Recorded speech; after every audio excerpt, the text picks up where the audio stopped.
తాకట్లో ఉన్న మీ బంగారాన్ని విడిపించి ఆ రోజు ఆన్లైన్ రేటుకి కొంటాం. Sharma gold company.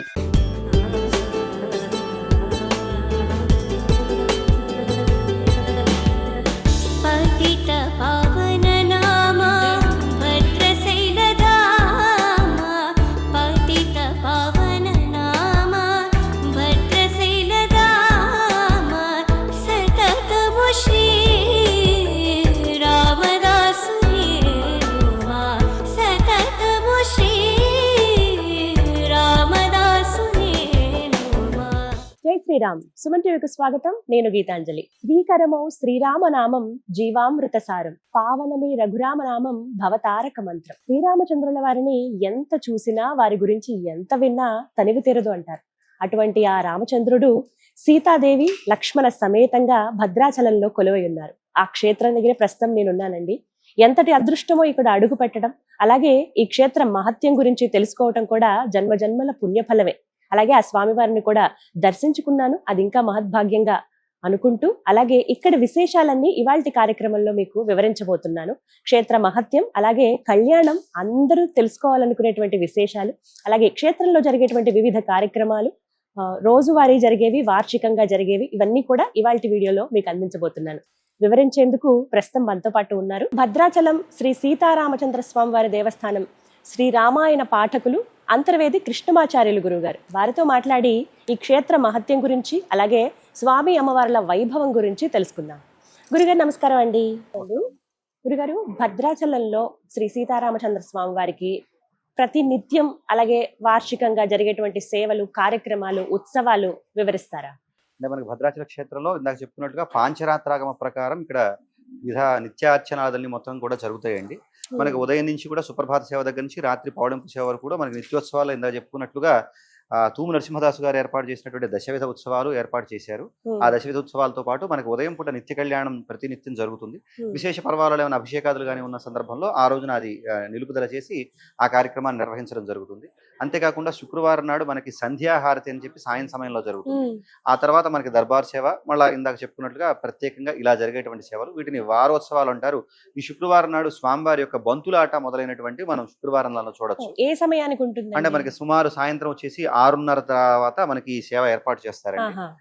సంధ్యాహారతి అయిపోగానే మనకు వచ్చేసి దర్బారు సేవలో ఈ బంతులాట కార్యక్రమాన్ని నిర్వహించడం జరుగుతుంది. ఆ తర్వాత మనకి ఇక వారోత్సవాలలో ఇవి చెప్పుకుంటే మనకి తిథుల ప్రకారం వచ్చేటప్పుడు ఏకాదశి నాడు ప్రత్యేకమైనటువంటి ప్రకరణం మనకి దర్బారులో జరుగుతుంది. అలాగే స్వామివారి యొక్క చుట్టు సేవ, ద్వాదశి ప్రకరణం జరుగుతుంది. పూర్ణిమ నాడు మళ్ళా విశేషమైనటువంటి ఆరాధన, ప్రతి పునర్వసుకి కూడా చాలా ప్రత్యేకమైనటువంటి అభిషేకాదులు. ప్రతి బుధవారం మనకి ఇలా చూసినట్లయితే మనకి సోమవారం నుంచి ఆ శనివారం వరకు మనకి ఆలయం వెనకాల భద్రుడి యొక్క శిరస్సు ఉంది. ఈ భద్రుడి శిరస్సు పైన స్వామివారి యొక్క పాదాలు ఉంటాయి. హృదయ స్థానంలో మనకి మూర్తి ఉంటారు. ప్రతి సోమవారం నుంచి శనివారం వరకు మనకి ఇక్కడ ఈ స్వామివారికి అభిషేకం జరుగుతుంది, పాదాలకు అభిషేకం జరుగుతుంది. ఆదివారం నాడు మాత్రం మనకి ప్రత్యేకంగా ఉదయం పూట మనకి సుమారు 7 గంటల దగ్గర నుంచి 8 గంటల వరకు మూలమూర్తికి అభిషేకం జరుగుతుంది. అలాగా ఇలా మనకి వారోత్సవాలలో ఇవి చెప్పుకోవచ్చు. ఆ తర్వాత మనకి ఇందాక చెప్పుకున్నట్లుగా ఏకాదశి, ద్వాదశి ప్రకరణం, పునర్వసు నక్షత్రం చూసుకుంటే అలాగా మనకి ప్రతి మాసంలో కూడా ప్రత్యేకమైనటువంటి ఉత్సవాలు, ప్రతిరోజు ప్రత్యేకమైన ఉత్సవాలు అంటారు. నిత్యోత్సవం, పక్షోత్సవం, మాసోత్సవం, అలాగే అయనోత్సవం అని చెప్పి అంటారు. ఇలా మనకి సంవత్సరోత్సవాలలో చూసుకుంటే ప్రసిద్ధి పొందినటువంటి ఉత్సవాలు భద్రాచల క్షేత్రంలో మనకి 2 కనిపిస్తాయి. ఒకటి మనకి సూర్యుడు ధనుర్రాశిలోకి ప్రవేశించిన తర్వాత వచ్చేటువంటి వైకుంఠ ఏకాదశి, శుద్ధ ఏకాదశి ఏదైతే ఉందో దానికి వైకుంఠ ఏకాదశి అని పేరు. సుమారు 23 రోజుల పాటు చాలా అంగరంగ వైభవంగా జరిగేటువంటి ఉత్సవాలు ఈ వైకుంఠ ఏకాదశి ఉత్సవాలు. ఆ తర్వాత మరొక వార్షిక ఉత్సవం, ఇది ప్రపంచ ప్రసిద్ధి పొందినటువంటి ఉత్సవము. ఈనాడు ఎప్పుడైతే భద్రాచలంలో దాన్ని నిర్ణయించి జరుపుతారో అలాగే ఇతరత్ర అంతటా కూడా జరుపుకునేటువంటి ఉత్సవము. దీనికి శ్రీకారం చుట్టి వశిష్ఠ స్థానంలో నిలిచింది మనకి భక్తరామదాసు గారు. అది మనకి శ్రీరామనవమి కళ్యాణోత్సవాలు. ఇవి మనకి బ్రహ్మోత్సవాలలో భాగంగా మనకి శ్రీరామనవమి నాడు స్వామివారి యొక్క కళ్యాణోత్సవం జరుగుతుంది. ఇవి 15 రోజుల పాటు మనకి పాడ్యమి నుంచి అంటే ఉగాది నుంచి పూర్ణిమ వరకు జరిగేటువంటి ఉత్సవాలు ఇవి వార్షికోత్సవాలుగా మనం చెప్పుకోవచ్చు. ఈ విధంగా ఉంటాయి. కానీ ప్రతినిత్యం నిత్య కళ్యాణం పచ్చతోరణం అంటారు కదా, అలా ఉంటుంది స్వామికి. అదే భద్రాచలం అన్నట్టుగా నిత్య కళ్యాణం పచ్చతోరణంగానే వెలుగొందుతుంది. అలాగే ఉంటుందండి. కళ్యాణంలో అందరూ పాల్గొనొచ్చండి. ఉదయం జరిగేటువంటి నిత్య కళ్యాణంలో ఉభయదాతలుగా ఎవరైతే ఉన్నారో వారు టికెట్ తీసుకుని ఆ సేవలో వారు పాల్గొనవచ్చు. మనకి 8:30 నుంచి మనకి ఆ కళ్యాణంకి ఉంటుంది. దానికి ముందు సహస్రనామార్చన అని చెప్పేస్తారు. కళ్యాణం టికెట్ తీసుకున్నటువంటి వారికి ఆ సేవలో కూడా పాల్గొనేటువంటి అవకాశం ఉంటుంది. ఇవే కాకుండా మనకి వేదాశీర్వచనము, ఉభయదాతలకు అంటే మనం టికెట్ తీసుకుని చేసుకునేటువంటి సేవలు, ఇవే కాకుండా పరోక్ష సేవలు కూడా దేవస్థానం వారు ఏర్పాటు చేశారు. మనకి ఆన్లైన్ లో బుక్ చేసుకున్నట్లయితే గనక స్వామివారికి అర్చన వారి గోత్రనామాలతో చేసి వాటిని కూడా పంపించేటువంటి ఏర్పాటు కూడా మనకి దేవస్థానం వారు ఉంది. దీనికి సంబంధించినటువంటి మనకి వెబ్సైట్ లో కూడా ఆన్లైన్ ద్వారా కూడా ఇక్కడ జరిగేటువంటి కళ్యాణోత్సవాలకు కావచ్చు, లేకపోతే అభిషేకాలకు కావచ్చు, పూజలకు కావచ్చు, మొదలైనటువంటి అన్నిటికీ కూడా మనకి ఆన్లైన్ లో మనకు లభిస్తున్నాయి. ఇప్పుడు మూల విరాట్లకి అభిషేకం కేవలం ఆదివారం మాత్రమే ఆదివారం నాడు మళ్ళీ ప్రత్యేకమైనటువంటి పర్వాలలో కూడా మనకి స్వామివారి యొక్క అభిషేకం మూలవర్లకు ఉంటుందండి. అంటే ఆదివారానికి ఏమన్నా విశేషం అంటే మనకి రాముడికి ప్రియమైనటువంటి వారం అంటే రాముడు సూర్యవంశ సముద్రుడు కాబట్టి భానువారం చెప్తారు. మనకి ఇక్కడ క్షేత్ర మహాత్మ్యంలో కూడా ఎస్తు ప్రదక్షిణం కుర్యాత్ భానువారే అచలోత్తమం భూప్రదక్షిణత పుణ్యం ప్రాప్నోతి స నరోత్తమ అని చెప్పడం జరిగింది. ఎవరైతే ఆదివారం నాడు ఈ ఆలయానికి ఈ పర్వతానికి, భద్రగిరి పర్వతానికి ఎవరైతే ఒక ప్రదక్షిణ చేస్తారో వారు భూప్రదక్షిణ చేసినటువంటి పుణ్యాన్ని పొందుతారు అని. అంతేకాకుండా మరొక శ్లోకంలో కూడా స్నాత్వా ప్రాతస్సుబోధే దినకర దివసే అంటూ మనకి పురాణం చెబుతోంది. ఎవరైతే ఆదివారం నాడు గోదావరి స్నానం చేసి ఇక్కడ ఉన్నటువంటి స్వామి వారిని ఆదివారం నాడు దర్శిస్తారో చాలా గొప్పనైనటువంటి పుణ్యాలను వారు పొందుతారు అని చెప్పేసి మనకి ఇక్కడ క్షేత్ర మహాత్మ్యం బ్రహ్మపురాణం కూడా తెలియజేస్తుంది. వీటన్నిటిని తీసుకున్నా మనకి ఆదివారం నాడు ఇలా అభిషేకం జరగడం ఒక ప్రత్యేకంగా భావించవచ్చు. అలాగే ఇక్కడ విన్నానండి, పవలింపు సేవ చాలా విశేషంగా ఉంటుందని చెప్పి చాలా మంది భక్తులు ఆ సమయంలో రావడానికి ఇష్టపడుతూ ఉంటారు. అంటే మనకి సాధారణంగా ఏంటంటే మనకి త్యాగరాజ స్వామి వారు కావచ్చు, లేకపోతే వారి రామదాసు గారి ప్రేరణ పొందినటువంటి వారు కావచ్చు, తూము నరసింహదాసు గారు కావచ్చు, ఇక్కడ జరిగేటువంటి పవళింపు సేవ చాలా ప్రత్యేకంగా ఉంటుంది. మనకి రామలాలి మేఘశ్యామలాలి అనేటువంటి పాట మనం చూసినట్లయితే గనక రామ సంబంధంగానే మనకు కనిపిస్తుంది లాలిపాట. అంటే మనకి రామాయణంలో బాల్య సంబంధమైనటువంటి చేష్టలు కనిపించకపోయినా మనకి భాగవతంలో కృష్ణ సంబంధమైన చేష్టలు ఉంటాయి. కానీ బాల్య సంబంధించినటువంటి లాలిపాటలో రామచంద్రమూర్తికి అటు మనకి రామదాసు గారు రచించడం జరిగింది. అలాగే త్యాగరాజ స్వామి వారివి, తూము నరసింహదాసు గారు కూడా చాలా విశేషమైనటువంటి కీర్తనలు రాశారు. వారు పాడినటువంటి ఏదైతే రచించడం జరిగిందో ఆ కీర్తనలతోనే మనకి స్వామివారి యొక్క పవళింపు సేవ చాలా విశేషంగా జరుగుతుంది. ఎంత సమయం పాటు ఉంటుందండి? అంటే మనకి సుమారు ఒక అరగంట వరకు మనకి నిడివితో ఈ పవళింపు సేవ ఉంటుందండి.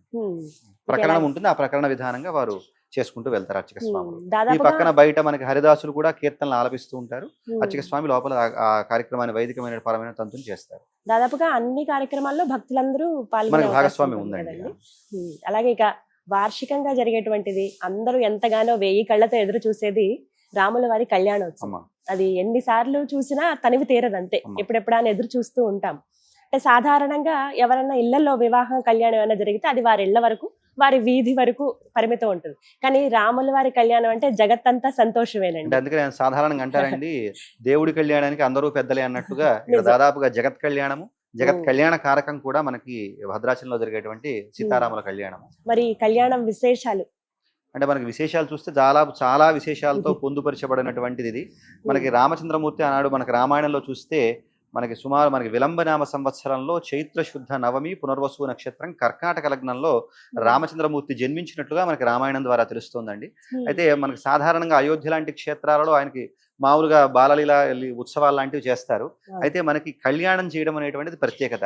అదే నేను పుట్టినరోజు నాడు ఎందుకు కళ్యాణం చేస్తున్నారంటే మనకి పాంచరాత్రాగమం తెలియజేసింది, యస్యావతార సమయే తస్య కళ్యాణం ఆచరేతని. అంటే ఏ దేవుడు ఏనాడైతే అవతరించాడో ఆ దేవుడి యొక్క కళ్యాణాన్ని ఆనాడు చేయవలసింది అని చెప్పి ఆడేటువంటి పాంచరాత్రాగమ వాక్యాన్ని తీసుకుని మనకి రామదాసు గారు ఈ శ్రీరామనవమి నాడు కళ్యాణాన్ని ఏర్పాటు చేశారు. అయితే మనకి చాలా ప్రసిద్ధమైనటువంటి కళ్యాణం కాబట్టి మనకి ఇక్కడ నవాహ్నికమైనటువంటి బ్రహ్మోత్సవాలలో భాగంగా మనకి జరుగుతుంది. సప్తమి నాడు మనకి ఆహ్నికము అంటే 9 రోజుల ఆహ్నికం సప్తమి నాడు మనకి ప్రారంభమవుతుంది. దీనికి పూర్వరంగంగా మనకి ఉగాది నాడు అంకురారోపణ మొదలైనటువంటి కార్యక్రమాలన్నీ నిర్వహిస్తారు. ఆ తర్వాత మనకి సప్తమి నుంచి గరుడ పటాన్ని అది ఇచ్చేయడము, ఆ తర్వాత ముందు శ్రీరామునకు ముందు రోజు ఎదుర్కోలనేటువంటి కార్యక్రమం సాయం సమయంలో చేస్తారు. చాలా విశేషంగా ఉభయత్రా కూడా అటు సీతమ్మ వారి పక్షాన ఒక పండితులు, అలాగే రామచంద్రమూర్తి యొక్క పక్షాన ఒక పండితులు కూర్చుని వీరి యొక్క ఇద్దరి యొక్క గుణగణాలని చాలా గొప్పగా అభివర్ణిస్తారు. ఇది కూడా చాలా చూడచక్కమైనటువంటి మనకి ఒక అద్భుతమైనటువంటి దృశ్యంగా చెప్పవచ్చు. దీని ద్వారా రామచంద్రమూర్తి యొక్క గుణగణాలని అలాగే సీతాదేవి యొక్క గుణగణాలని మనకి వివరించేటువంటి చాలా గొప్పనైనటువంటి అంశము మనకి ఎదుర్కోలుత్సవము. మర్నాడు ఉదయం మనం చూసినట్లయితే తెల్లవారుజామున స్వామివారికి మనకి సుప్రభాతాదులు అవన్నీ ముగించుకొని సేవాకాలాదులన్నీ చేసుకున్న తర్వాత ఇక్కడ ధ్రువమూర్తికి కళ్యాణం చేస్తారండి. మనకి సుమారు 8 గంటల ప్రాంతంలో ఉదయం పూట ధ్రువమూర్తి కళ్యాణం జరిగిన తర్వాత మనకి బాహాటంగా బయట మనం ఉత్సవమూర్తులను చూస్తాం. అదొక ప్రత్యేకత కూడా మనం ఇక్కడ భావించవచ్చు. అయితే ఆలయంలోనే మూలమూర్తిగా జరుగుతుంది, ఏకాంతంగా జరుగుతుందండి ఇది. అది దాదాపు అదొక గొప్ప ప్రత్యేకమైనటువంటి అంశంగా మనం భావించవచ్చు. అంటే సాధారణంగా మామూలుగా అలా కళ్యాణాన్ని ఆచరించేవారు రామదాసు గారు మిగతా జనమంతా కూడా, అంటే మనకి గర్భాలయం అనేసందరికి కొంతమంది వారికి ప్రవేశం ఉంటుంది, అర్చక స్వాములకు కావచ్చు, ఇలా మీ కేవలం వీటికి ఒక నియమబద్ధంగా ఉంటుంది, నియమంగా.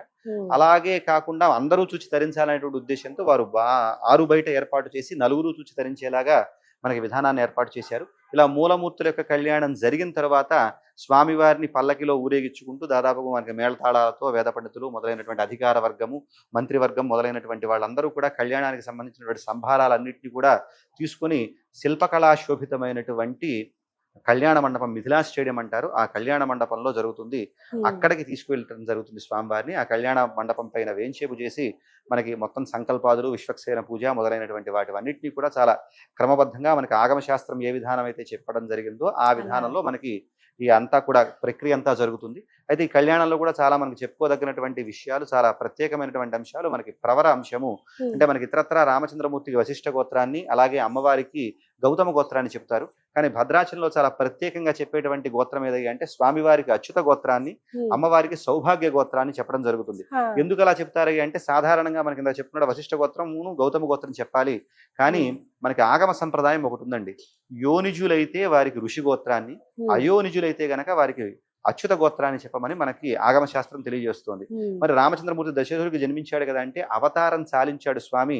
మళ్ళా భద్రుణ్ణి అనుగ్రహించడం కోసం వైకుంఠం నుంచి మళ్ళీ రాముడిగా అవతరించారంటే మనకి అయోధ్యలో రాముడు అవతరించాడు, మిథులలో సీత అవతరించింది. కానీ ఇద్దరూ కలిసి ఒక దగ్గర అవతరించినటువంటి ప్రాంతము ఆగమ సంప్రదాయాన్ని అనుసరించి మనకి రంగనాథ స్వామికి అచ్యుత గోత్రం చెప్పబడుతుంది, నృసింహస్వామికి అచ్యుత గోత్రం చెప్పబడుతుంది. అలాగే భద్రాచలంలో రామచంద్రమూర్తి అవతారం సాలించిన తర్వాత మళ్ళా భద్రుణ్ణి అనుగ్రహించడం కోసం ఇక్కడ ప్రత్యక్షమైనటువంటి మూర్తి కాబట్టి ఇక్కడ స్వామివారికి అచ్యుత గోత్రాన్ని, అమ్మవారికి సౌభాగ్య గోత్రాన్ని చెప్పడం జరుగుతుంది. ఇది ఒక ప్రత్యేకత. అంతేకాకుండా ఇక్కడ ఆభరణ సమర్పణ సమయంలో కూడా చాలా మనం ప్రత్యేకతలను చూడవచ్చు. ఇందాక మనం చెప్పుకున్నాం క్షేత్ర మహత్యంలో రామదాసు గారు ఆయా ఆభరణాలను తయారు చేశారు అని చెప్పి. చింతాకు పథకము అమ్మవారికి, పత్సల పథకము రామచంద్రమూర్తికి, అలాగే రామమాడ ఇందాక రామచంద్రమూర్తి ఏదైతే విడిపించడం జరిగిందో రామదాసు గారిని, ఆ మాడని కూడా అక్కడ మనకు లక్ష్మణ స్వామికి దాన్ని ఇచ్చేస్తారు. కలికి తురాయి కూడా చేయించాడు ఆయన రాసినటువంటి ఇక్ష్వాకుకుల తిలక అనేటువంటి కీర్తనలో ఏ ఆభరణాలను చేయించాడు అని. ఆ ఆభరణాలన్నీ కూడా స్వామివారికి ఆ సమయంలో ఆ చరిత్ర సంబంధమైనటువంటి ప్రసిద్ధమైనటువంటి, అంటే సాధారణంగా ఆభరణాలు మనకి తక్కువ అనుకోవచ్చు, కానీ దానికి ఉన్నటువంటి చారిత్రక పరమైనటువంటి ప్రసిద్ధి చూస్తే దాని విలువ ఇంత అంత అని కట్టలేదు. అటువంటి రామదాసు గారు చేయించినటువంటి ఆభరణాలను అక్కడ ఇచ్చేస్తారు. ఆ తరువాత మరొక ప్రత్యేకమైనటువంటి అంశము ఇక్కడ తాళిబొట్టు చూసినట్లయితే మనకి 3 పథకాలు దీనిలో కనిపిస్తాయి. సాధారణంగా దానికి కారణం కూడా చెప్తున్నానండి. మనకి సాధారణంగా ఇతరత్ర మనం తెలుగువారి వివాహ వేడుకల్లోనే మనకు కనిపించేటువంటిది మాంగళ్యము. ఈ మాంగళ్యంలో 2 పథకాలు మాత్రమే మనకు ఉంటాయి, కానీ ఇక్కడ 3 పథకాలు సాధారణంగా పుట్టినింటి నుంచి ఒకటి, మెట్టినింటి నుంచి ఒకటి అని చెప్తారు. అలాగా రామదాసు గారు కూడా ఏం చేశారు అంటే సీతమ్మ వారిని తమ కుమార్తెగా భావిస్తూ భక్తజనులు అందరి పక్షాన కూడా ఇంకొక తాళిబొట్టుని చేసి పెట్టడం వల్ల అలా 3 పథకాలతో మనకి ఆ తాళిబొట్టు కనిపిస్తుంది. అలా మంగళసూత్రం కూడా ఒక ప్రత్యేకమైనటువంటి ప్రత్యేకతను సంతరించుకున్నటువంటి అంశం మనకి. ఆ తర్వాత ఇంకోటి చూసినట్లయితే ఇక్కడ పోసుకునేటువంటి తలంబరాలు సాధారణంగా భద్రాచలంలో రామచంద్రమూర్తికి కళ్యాణంలో ఉపయోగించేటువంటి తలంబరాలు చాలా ప్రత్యేకత. దర్శనానికి వచ్చినా సరే కానీ తలంబరాలు మాకు మాత్రం పంపించండి అని చెప్పేసి ఉంటారు.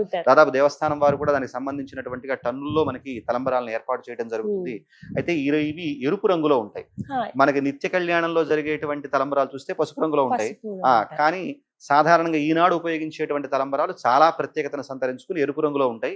దీనికి గల కారణాన్ని మనకి వైదిక పెద్దలు మనకి 2 విధాలుగా వివరిస్తారు. ఒకటేమంటే వైదిక పరంగా చూసినట్లయితే మనకి రామచంద్రమూర్తి సూర్యవంశ సముద్భవుడు, సూర్యుడికి ప్రీతికరమైనటువంటి రక్తాక్షతలు, ఎరుపు రంగులో ఉన్నటువంటి అక్షతలు, అటువంటి అక్షతలు దానికోసం రామచంద్రమూర్తికి తలంబరాలుగా పోయడం జరుగుతుందని. రెండవ అంశం మనం ఇందాక చెప్పుకున్నాం, రామదాసు గారిని రామచంద్రమూర్తి విడిపిస్తే తానీష తన తప్పు తాను తెలుసుకుని రామదాసు గారిని సర్వాధికారాలు ప్రకటించి భద్రాచలం పంపించారు అని చెప్పి, ఆ సందర్భంలో ఆయన ప్రతి సంవత్సరం కూడా తానీష పట్టు వస్త్రాలను, అలాగే ముత్యాల తలంబరాలను, ఆ తర్వాత గులాల్ మొదలైనటువంటి పరిమళ ద్రవ్యాలని, పసుపు కుంకుమ మొదలైనటువంటి అన్నింటినీ కూడా సారిగా పంపించేవాడు ఆయన.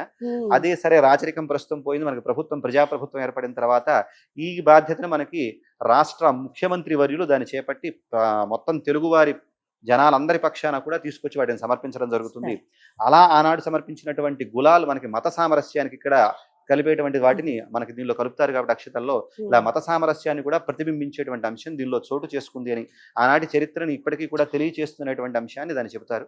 అలా ముత్యాల తలంబరాలను మనకి పోసుకోవడం జరుగుతుంది. ఇలా ఎవరైతే భద్రాచలంలో జరిగేటువంటి రామచంద్రమూర్తి యొక్క కళ్యాణాన్ని సేవిస్తారో వారు అశ్వమేధ యాగ ఫలితం పొందుతారు అని చెప్పేసి మనకి బ్రహ్మపురాణం మనకి భద్రాచలంలో జరిగేటువంటి కళ్యాణాన్ని వీక్షిస్తే వచ్చే ఫలితాన్ని తెలియజేస్తుంది. చాలా గొప్పగా ఈ ప్రత్యేకమైనటువంటి అంశం ఇలా గొప్పగా కన్నుల పండుగగా మొత్తం ఈనాడు ఎప్పుడైతే మనం భద్రాచలంలో నిర్ణయించి ఒకవేళ నవమిలో అటు ఇటు తేడాలు వచ్చినా సరే భద్రాచలంలో ఎప్పుడైతే ఆచరిస్తున్నారో అలాగే ఇతర పందిరుల్లో కూడా ఆచరించుకునేవాళ్ళు. ఆనాడు రేడియోలో కూడా పెట్టుకుని పెద్దలు చెప్తూ ఉంటారు, రేడియో వ్యాఖ్యానాన్ని వింటూ కూడా వారు ఏ ఏ కార్యక్రమాలు ఇక్కడ చేస్తున్నారో దాని ప్రకారం జరుపుకునేవారు అన్నట్టుగా అలా భద్రాచలం సీతారామ కళ్యాణానికి శ్రీరామనవమి వేదిక గొప్ప వేదిక అయింది. అది పెద్ద వేడుకగా కూడా మనం భావించవచ్చు. మర్నాడు మనకి స్వామివారికి మహాపట్టాభిషేకం చేస్తారు. అయితే భద్రాచల క్షేత్రంలో ప్రతి పుష్యమి నక్షత్రం నాడు మనకి పట్టాభిషేకం చేయడం జరుగుతుంది. రామాయణ పారాయణ పునర్వసు నుంచి పునర్వసు వరకు చేసుకుని ఈ పుష్యమి నాడు పట్టాభిషేకం చేస్తారు. విశేషించి మనకి చూసినట్లయితే శ్రీరామనవమి అయినటువంటి మర్నాడు చేస్తారు వసంత నవరాత్రుల్లో. ఆ తర్వాత మనకి శరన్నవరాత్రుల్లో మనకి విజయదశమి నాడు మళ్ళా ప్రత్యేకంగా పట్టాభిషేకం చేయడం జరుగుతుంది. ఇలా మనకి మామూలు పుష్యమి నక్షత్రం నాడు చేసేదానికి పట్టాభిషేకం అని, సంవత్సరానికి ఒకసారి చేసేటువంటిది మహాపట్టాభిషేకం అని, 12 సంవత్సరాలకు ఒకసారి చేసేటువంటి పట్టాభిషేకానికి పుష్కర పట్టాభిషేకం అని, 60 సంవత్సరాలకు ఒకసారి చేసేటువంటి దానికి మహాసామ్రాజ్య పట్టాభిషేకము అని భద్రాచలంలో నిర్ణయించడం జరిగింది. ఆ విధంగా మనకి ప్రతి నవమి అయినటువంటి మర్నాడు ప్రత్యేకంగా పట్టాభిషేకం జరుగుతుంది. ఈ పట్టాభిషేకానికి మనకి శ్రీరామనవమికి ఎలా అయితే ముఖ్యమంత్రి వర్యులు ఇతర మంత్రిగణమంతా ఎలా అయితే విచ్చేస్తారో ఈనాడు మనకి గవర్నర్ గారు విచ్చేసి స్వామివారికి వస్త్రాలాదులు అని మొదలైనటువంటి వాటిని సమర్పించడం జరుగుతుంది. ఎందుకంటే అటు రాచరికం కాబట్టి దానికి సంబంధంగా ఒకటి మనం గొప్పనైనటువంటి అంశం అక్కడ కూడా చూడొచ్చు. మర్నాడు మనకి పట్టాభిషేకం అయినటువంటి మర్నాడు మహాసదస్యము అని చెప్పేసి మహదాశీర్వచనం అని చెప్పేసి చేస్తారు సాయం సమయంలో. ఇది 3 గంటల దగ్గర నుంచి మనకి వేద పండితులందరూ కూడా విచ్చేసి సుమారు ఒక 100కు పైగా వేద పండితులు వచ్చి ఆ మహదాశీర్వచనంలో పాల్గొంటారు. అది కూడా చాలా వేడుకగా జరిగేటువంటి అంశం. ఇలా కొనసాగుతూ మనకి రోజుకొక వాహన సేవతో కొనసాగేటువంటి ఈ ఉత్సవాలన్నీ కూడా మనకి సుమారు మనకి పూర్ణిమ నాడు ముగుస్తాయి. పూర్ణిమ నాడు ఉదయం కూడా మనకి చక్రవారి అని అంటారు. చక్రతీర్థం చేసుకుని సాయం సమయంలో పూర్ణాహుతి చేసుకుని ఈ బ్రహ్మోత్సవాలకి మనకి స్వస్తి పలకడం జరుగుతుంది. ఇలా మొత్తం 15 రోజుల పాటు చాలా విశేషంగా జరిగేటువంటి ఉత్సవాలు మనకి నవాన్నిక బ్రహ్మోత్సవాలలో భాగంగా జరిగేటువంటి శ్రీరామనవమి యొక్క ఉత్సవాలు 15 రోజుల పాటు సుమారుగా మనకు జరుగుతాయి. చాలా చక్కగా వివరించారండి. ధన్యవాదాలు.